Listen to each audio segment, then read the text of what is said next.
აი ეს კეთილი უკმაყოფილება გქონდათ ჩვენ ქართულ წინაპრებს 1700 წელი. ეს არის 1700 წელი რაღაცას ვითვლით არა მარტო რაღაცა დადგენილებიდან ოფიციალურად რაღაცას გამოცხადებდნენ, არამედ ეს მთელი ისტორია ამის შემდგომ. დიდი შრომა ჩადის. რო არ ჩაედოთ ეს შრომა, საქართველოს კულტურა გაითქვიფებოდა გვერდით ყოფ კულტურებში. ხედავ რომ ყველაფერი გამოხატვადია ქართულ ენაზე.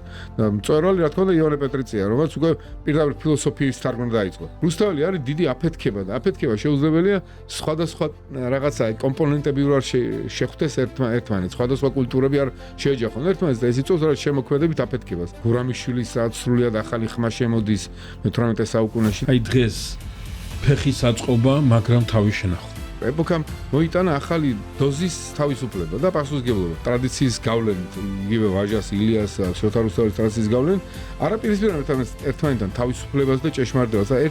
ერთად მიაჩნდება. აი ესეთია, ფიქრობ აი 1700 წლის მნიშვნელობა ჩვენ თავი შეგვიძლია მივადევნოთ თვალი აი ამ ძალიან შემოქმედებით მხნე და შრომის მოყარე პროცესს, რაღაც ფაქტიურად გადაგვარჩინა.